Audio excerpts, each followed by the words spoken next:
quadratic formula, but then it has a really fancy word in front of it. Discriminant. So you're totally going to remember something that we did yesterday. First of all, tell me the quadratic formula. S equals negative b plus or minus the square root of b squared minus 4ac all over 2a. Oh, good. Well done. Do you remember yesterday me highlighting this? Yes. All right. Why did we highlight that, and why did we have to pay attention to it? Because there's a negative beside the square root. There was a negative under there, and it just messed everything up as far as being able to put it in our calculator, right? So right here, this is what's known as the discriminant. I didn't highlight the radical, just like I didn't highlight the radical yesterday. The discriminant is what's underneath there. And based on the value of the discriminant, it tells us a lot about the solutions of our quadratic formula. So I want to show you something real quick. These are all set up. They're set equal to 0. Don't let me make a mistake, by the way. Plus or minus the square root of b squared minus 4ac all over 2a. Now, what I'm really interested in doing is I want to pay attention to the discriminant.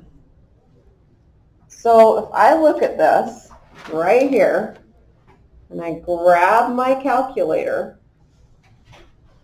and I do 8 squared minus 4 times 16. 8 squared minus 4 times 1 times 16 equals what?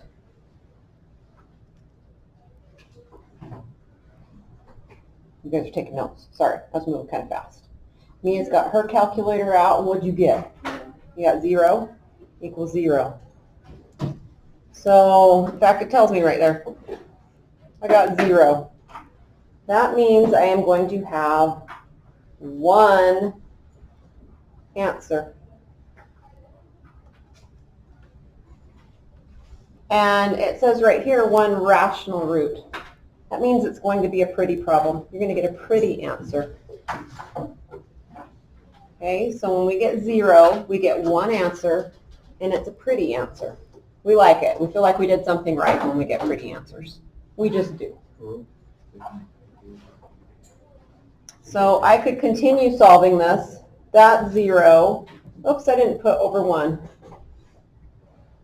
My one answer in this case is negative 4.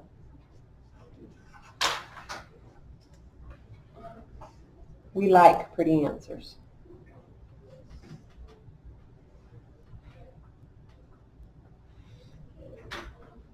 Okay, let's set this one up. X equals the opposite of b plus or minus the square root of b squared minus 4 times a times c. I squared that, and then I put the squared there again. All over 2a. Again, we're going to pay attention to our discriminant. 100 plus 44 is 144. This guy right here is a perfect square. We've got that listed down here in the bottom left corner. It's a perfect square. Because I can take the square root of 144, I'm going to add 12. I'm going to take away 12. So guess what happens to my answers? I'm looking for 2 pretty answers. Sorry? So we've got 10 plus 12, 10 minus 12. Is that what you meant? Okay. So 10 plus 12 is 22 divided by 2 is 11. 10 minus 12 is negative 2 divided by 2 is negative 1. So I've got 2 pretty answers. Those are our favorite, aren't they?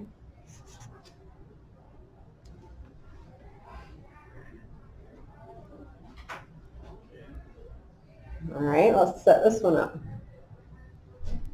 opposite of b plus or minus the square root of b squared minus 4 times a times c all over 2a.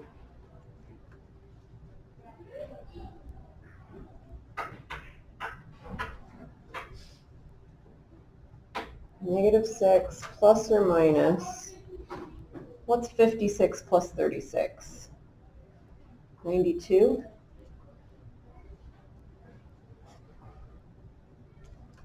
Is 92 a perfect square? Mm-hmm. All right, but can I take the square root of 92? Totally. So not a perfect square. It's not 0, but I can take the square root of it. So I'm going to have 2 irrational roots. I'm going to get 2 ugly answers. This is where Alex either let you type it in and get a decimal, or do you remember we might have had to simplify the radical and get your answer that way? I don't have a lot of room right there, so maybe I'll come over here. Break 92 down. Give me 2 numbers. 2 and what? 46. 46. 2 and what? 22. 23. So this would be 2 square roots of 23 over 4. Do you remember how to reduce that? We haven't practiced this a whole lot. What are negative 6, 2, and 4 all able to reduce by? What can we divide them by? 2. Yeah. So negative 3 plus or minus. 2 divided by 2 is 1, so I don't need it. Is that 2 ugly answers? We could type it into our calculator and get a decimal if we wanted to, right?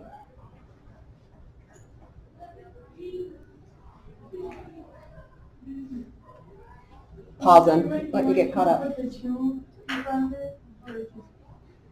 Sorry? Ask me one more time. So you don't need to put the 2 that you took out? No, because I divided it by 2. Dividing everything by 2 isn't the same as factoring it out. So that's like having our fraction of 16, let me scoot it over, 16/24. We just have a fraction, and it reduces by what? 8. So if I pull an 8 out here and an 8 out here, this is what's happening. Don't they cancel each other out? And that's why we don't have to put it in. So that's a good question. Yes, ma'am. If you want, do you want the decimal answer to the answer? Nah, you got it though? Yeah. Good work. I'm just going to leave it in radical form. Okay, our last one. Set it up. X equals opposite of b plus or minus the square root of b squared minus 4 times a. When you guys set that up, do you put the times by 1? Yeah, I usually leave it out too, because times by 1 doesn't really need to be there. I don't need to put the 2 times 1 in the bottom because I know 2 times 1 is just 2, right? So again, let's look and see what's under here.